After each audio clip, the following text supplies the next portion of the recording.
আপনি এসকিউএল নিয়ে কাজ করেন কিন্তু প্রসিডিউর লিখতে ভয় পাচ্ছেন? কিভাবে প্রসিডিউর ক্রিয়েট করতে হয় চলুন দেখে আসি। Select star from HRM underscore employee.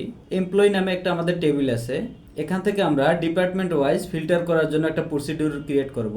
এর জন্য ক্রিয়েট প্রসিডিউরের নাম প্রসিডিউর বোঝানোর জন্য আমি এখানে ইউজ করতেছি SP underscore get employee by department. এখানে প্যারামিটার হিসেবে ইউজ করতেছি at the department ID as a integer.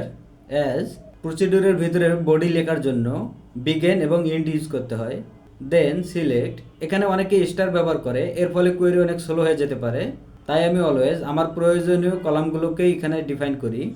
EID comma name comma department ID comma DBO dot get department name parameter department ID as a dept name comma salary from HRM underscore employee where department ID equal at the department ID.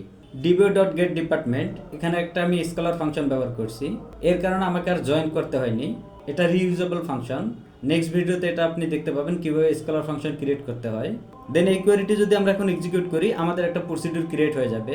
এই প্রসিডিউরটি execute করার জন্য exec dbo dot sp underscore get employee by department parameter as a department ID 1। এখন যদি আমরা এই কোয়েরিটি execute করি তাহলে দেখেন এখানে ডিপার্টমেন্ট ওয়াইজ ফিল্টার হয়ে গেছে। এসকিউএল সম্পর্কে জানতে আইডিটিতে ফলো অথবা সাবস্ক্রাইব করে রাখুন।